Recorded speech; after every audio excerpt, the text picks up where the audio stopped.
Subscribe कीजिए की frames animation academy channel को ताकि मेरे सारे ट्यूटोरियल्स टिप्स एंड ट्रिक्स आप तक पहुंच जाए सबसे पहले। अगर आपको एकदम अच्छे रियलिस्टिक प्रोफेशनल आउटपुट निकालना सीखना है, मैं आपको पढ़ाऊंगा 3D Max, V-Ray और फोटोशॉप। और इस कोर्स में आपको मिलेगा आपका पोर्टफोलियो डेवलपमेंट और आपको ऑथोराइज की फ्रेम्स एनिमेशन से आपको मिलेगा सर्टिफिकेशन। सो अगर आपको सीखना है सो स्क्रीन पे दिए हुए नंबर पे आप कॉल कर सकते हो या तो व्हाट्सएप कर सकते हो। So what are you waiting for? I am really excited to share my techniques with you. So let's get started with this lesson. और आज हम देखेंगे कि XREF एक्चुअल में है क्या। बहुत कन्फ्यूजन है XREF को लेकर, क्योंकि फ्रैंकली स्पीकिंग ऑटोडेस्क ने जिस तरह से उसको रखा है, उसका जो UI बनाया है, उस तरीके से जो उसका यूजेबिलिटी मैं बोल सकता हूँ वो थोड़ा सा कंफ्यूजिंग है, ये मानना ही पड़ेगा।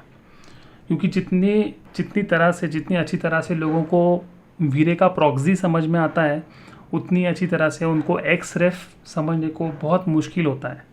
और ये पहले से ही है, मतलब ये 3D Max का ये पहले से ही है। कुछ भी उनके पास एक अच्छी चीज़ होती है ना, वो उनको ठीक तरीके से उनको समझा नहीं पाती, या उनका जो UI है ये थोड़ा सा कंफ्यूजिंग होता ही है। कोई ना कोई तो ऐसा मतलब ऐसा एक सोर्स लगता है कि जिसको उसको अच्छी तरह से समझा के उसको यूज़ कैसे करना है, तभी जाके वो चीज़ समझता है। ये एक थोड़ा ड्रॉबैक मैं बोलता हूँ ये 3D Max का है, क्योंकि उनके पास चीज़ें हैं, ऑटोडेस्क 3D Max के पास चीज़ें हैं, और उस टूल्स को अच्छी तरह से लोग वाइडली प्रॉपरली यूज़ नहीं कर पाते। Okay, so back to the topic. XREF ये क्या है, मैं इन शॉर्ट एक सिंपल लाइन में आपको मैं बता देता हूँ। बेसिकली XREF आपके सीन को हल्का कर देता है, मतलब सीन को हल्का कर देता है इन द सेंस, यहाँ पे देख रहे हो कितने पॉलीगॉन्स हैं, ओके, कितने वर्टेक्स हैं। ये जो पॉलीगॉन्स और वर्टेक्स बढ़ेंगे तो आपका सीन हेवी होगा। अगर ये पॉलीगॉन्स और ये वर्टेक्स कम होंगे तो आपका सीन हल्का होगा, ठीक है। लेमैन्स के लैंग्वेज में आप समझ गए होंगे कि मुझे क्या कहना है। बट जब भी हम इंटीरियर बनाते हैं, अभी समझो ये मेरा इंटीरियर है, ओके, इसमें बहुत सारे ऑब्जेक्ट्स होंगे, बाहर पेड़ होगा, अंदर के कुछ चीज़ें होंगी और कर्टन्स होंगे, चेयर्स होंगे, जो भी है, ओके। यहाँ पे अभी क्या पोजीशन है हम देख लेंगे। यहाँ है सम अराउंड 100, ओके, 1000, 10,000 और लाख, मतलब 9,40,000 पॉलीगॉन्स इन शॉर्ट। अगर मैं ये चेयर, ये ठीक है ना, सिंपल चेयर है ये, उसको मैं डिलीट कर दूँ तो यहाँ पे कितना हो जाएगा, 8,93,000 हो जाएगा, ओके। तो हमको कुछ ऐसा ही करना है कि हमको ये ऑब्जेक्ट्स को यहाँ से हटाना है और उसको अपने हार्ड डिस्क में सेव करना है। तो उसका खाली एक काइंड ऑफ जो XREF होगा, ठीक है, वही सामने दिखाई देगा, बट एक्चुअल में उसका पॉली काउंट नहीं वो काउंट करेगा, राइट। ये है प्रोसेस। तो इसको कैसे करना है, ठीक है, मैं फाइल में जाता हूँ, ओके। तो पहले मैं इसको, मतलब पहला जो इसका जो मेन फाइल है ना, इसको मैं सेव कर लेता हूँ, ठीक है। तो फाइल सेव सिलेक्टेड करता हूँ, सारे मतलब जिसको करना है। जैसे अभी ये चेयर्स है तो खाली सबको चेयर्स को पकड़ो, ऐसा मत करो कि मैंने चेयर्स को भी पकड़ा और फिर ये कर्टन को पकड़ा, ये इसको पकड़ा, ऐसे मत करो, क्योंकि इससे क्या होगा, तुमको ही कन्फ्यूजन होगा कि मैंने किसका XREF किया है। लेट्स से मैं अभी सारे चेयर्स को सिलेक्ट करता हूँ, ओके। ये सारे चेयर्स मेरे सिलेक्ट हो गए ना, हाँ हो गए, चलो, ओके। अब I'll go in file, I'll say save selected। अब मैं यहाँ पे देता हूँ चेयर, ठीक है, सिंपल चेयर को मैंने सेव कर लिया। सॉरी, मैंने दूसरे लोकेशन में सेव किया है। फाइल सेव सिलेक्टेड, मैं यहाँ पे आता हूँ, असेट्स में जाता हूँ, मैक्स असेट में जाता हूँ और यहाँ पे चेयर सिलेक्ट करता हूँ सेव करके, ताकि मेरे सब सारे असेट्स होंगे ना वो एक जगह पे होंगे। आप भी ऐसा एक काम करो, एक फ़ोल्डर बनाओ जिसमें एक तुम उसके वर्जन्स मतलब उसको सेव कर सकते हो। ओके, अब तुम इसको यहाँ से हम डिलीट कर सकते हैं। ओके, कोई चिंता नहीं, कहाँ चेयर्स है वो सब आ जाएंगे। ठीक है, अभी दूसरा कौन है कल्प्रिट कि जो आपका बहुत पॉलीगॉन्स या तो जगह ले रहा है। So now let's say don't tell me this curtain, क्योंकि मैंने इसको प्रॉक्सी किया है। तो यहाँ पे चलो ये चेयर्स थोड़ा सा हेवी दिख रहा है, तो 1 2, अरे हाँ इसको चलो अभी इसको कर देंगे। मुझे मालूम है कि यहाँ पे एक साथ करना है, तो अभी मुझे अलग अलग उसको समझ जाएगा करने के लिए। ठीक है ना, तो बट आप जब भी करोगे ना तो उसका सेट बना के रखो, समझ रहे हो ना मैं क्या बोल रहा हूँ। तो ताकि हम जब भी इंपोर्ट करेंगे उस एक्सरेफ को, सब सारा चीज़ एक साथ नहीं आना चाहिए ना, तो उसको कंट्रोल होना चाहिए कि मुझे ये देखना है, मुझे ये देखना है, ऐसा है। ठीक है, तो अभी तो मैं इतना पूरा सेलेक्ट करता हूँ और इसको वापस फाइल सेव सिलेक्टेड करता हूँ और यहाँ पे करता हूँ विथ टेबल, ऐसा कुछ तो देता हूँ। ठीक है, इट्स ओनली फॉर अंडरस्टैंडिंग। यहाँ पे मैंने उसको सेव कर लिया। ओके, अब मैं यहाँ से उसको मैं डिलीट कर देता हूँ, मेरे कीबोर्ड से मैं डिलीट प्रेस करके वहाँ से डिलीट कर देता हूँ। ओके, कुछ रह गया, कोई प्रॉब्लम नहीं है। ठीक है, चलो, तो ऐसा नहीं होना चाहिए। ओके, सो ओके, तो ये यहाँ पे ऐसा चेक करना पड़ेगा ये।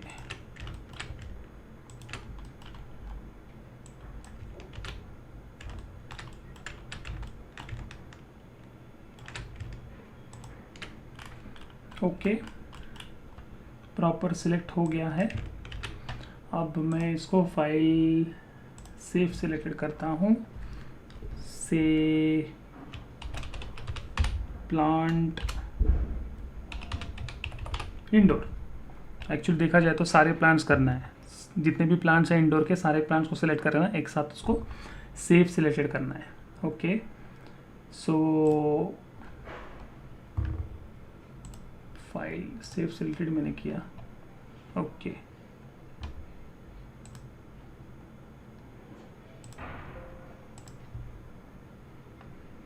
ओके, ठीक है, इसको भी यहाँ से निकाल देता हूँ, डिलीट।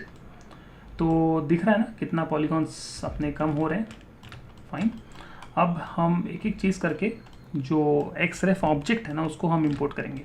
ओके, फाइल मैं आ चाहता हूँ रेफरेंस, आई गो टू, देखो बहुत लोग एक्सरेफ सीन को लेते हैं। ठीक है, तो मुझे एक्चुअली ना एक्सरेफ सीन में ज़्यादा फ्लेक्सिबिलिटी नहीं नज़र I compare to एक्सरेफ object.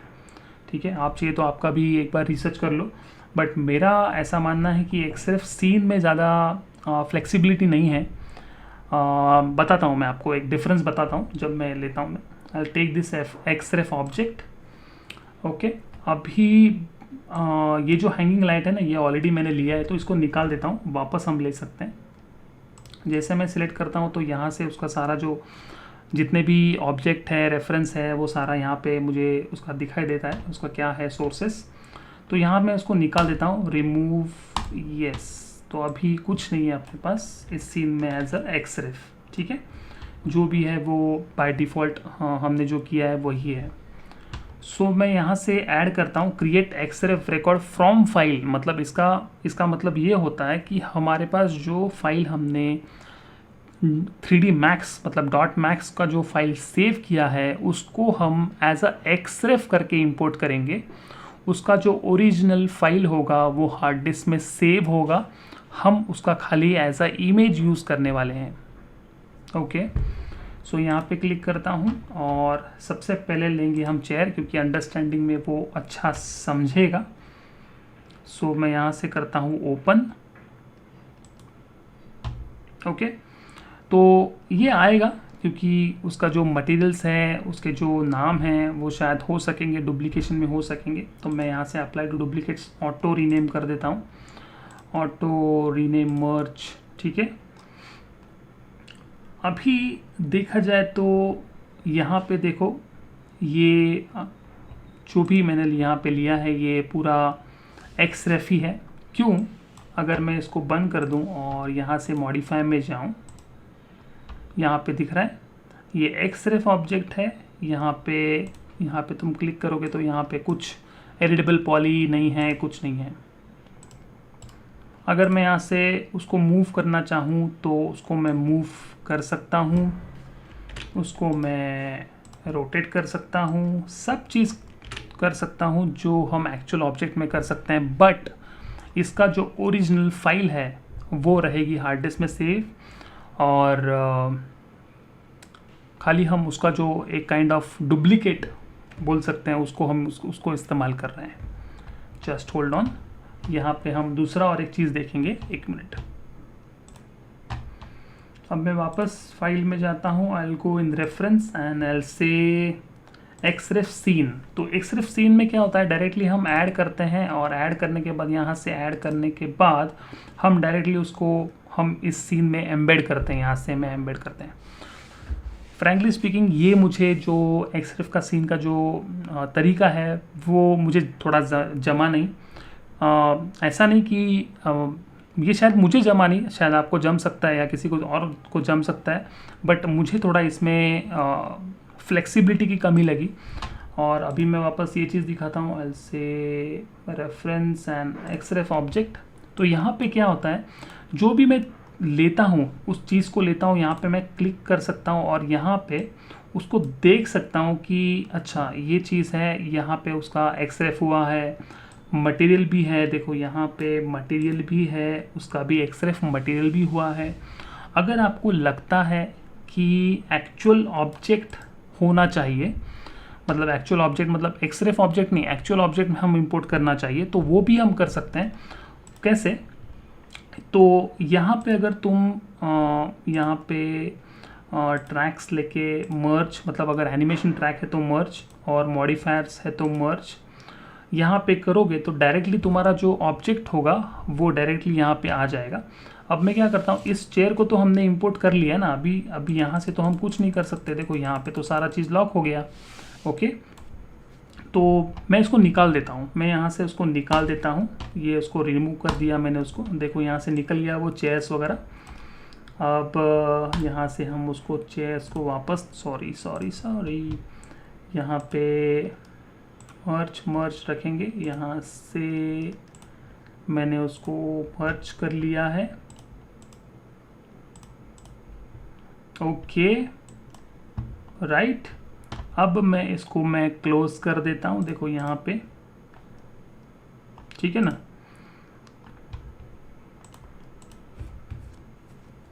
Sorry, मैंने यहाँ से उसको ये लोकल मर्ज पे रखा है ना, ठीक है। यहाँ से मैंने उसको कर दिया चेयर, यस यहाँ पे भी मर्ज, ठीक है।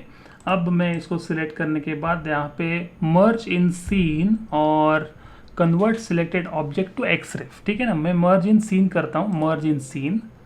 ओके, देखो मर्ज कर रहा हूँ सीन में, यहाँ पे आ गया। अब तुम यहाँ से सिलेक्ट कर लो, ये तुम्हारा है एडिटेबल पॉली, जहाँ पहले होता था एक्सरेफ। तो ऐसे होता है जब भी तुम्हारे पास चॉइस है तुम क्या करना चाहते हो उसको।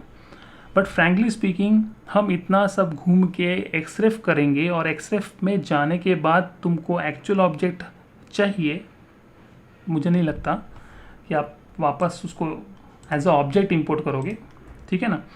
तो लेट्स से ये मैं वापस उसको डिलीट कर देता हूँ क्योंकि ये एक्चुअल ऑब्जेक्ट है। देखो यहाँ पे एडिटेबल पॉली है, एक्चुअल ऑब्जेक्ट है। अगर मैं यहाँ से वापस रेफरेंस में जाकर से एक्सरेफ ऑब्जेक्ट लेता हूँ, ओके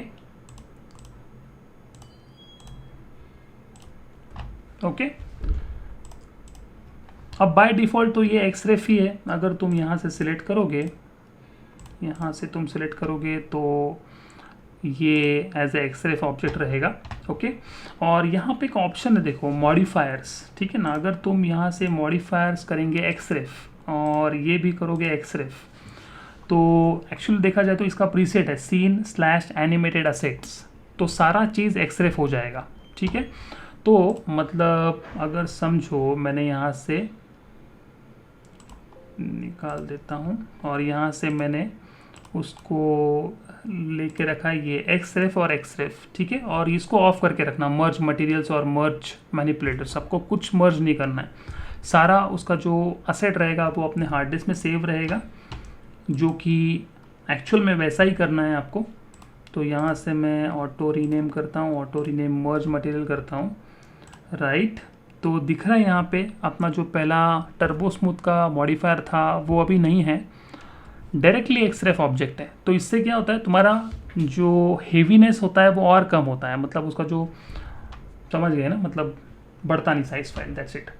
तो अगर मैं यहाँ से क्लिक करूँ तो यहाँ पे मुझे सारा चीज़ प्रॉपरली दिखाई देता है, क्या क्या हुआ है, एक्सरेफ कंट्रोल है और रिजॉल्व, मतलब कुछ प्रॉब्लम है नहीं, उसका कनेक्टिविटी अच्छा है, क्योंकि at the end of the day ये असेट्स कहीं पे दूसरी जगह सेव है ना, याद रखो। ओके, यहाँ से वापस लेता हूँ, हैंगिंग लाइट पे क्लिक करता हूँ, सेम यहाँ से ऑटो रीनेम, राइट। मतलब ये एक हो गया, ये दो हो गया, अभी हैंगिंग वाला है, देखो यहाँ पे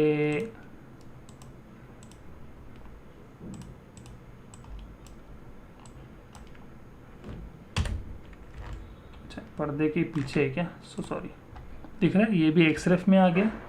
फाइल साइज अभी अपना बढ़ नहीं रहा है। ठीक है, यहाँ से वापस अभी मैं प्लांट लेता हूँ, यस यस, ये भी ऐसा ही होगा। ठीक है, सब रिजॉल्व है, सब चीज़ आ गया, दोनों एक्सरेफ है। मतलब अगर समझो मैंने वो प्लांट को वापस सिलेक्ट कर लेता हूँ, एक्सरेफ रहेगा। तो ऐसे कर करके हमने जितने भी चीज़ें मतलब स्टेजिंग की है, या याद रखो अपने जो स्टेजिंग है ना, स्टेजिंग कर दो तो अभी अपने को कोई एनिमेशन करना है, आपका सीन फाइल बहुत हेवी जा रहा है और आपके पीसी को वो झेल नहीं रहा है, तभी ये चीज़ बाहर निकालो एज अ वेपन, ऐसा मुझे लगता है। ठीक है, और else the best way of course we can create a proxy. So ये रहा साइट टेबल, ऐसे ओपन, यहाँ से वापस ऑटो रीनेम।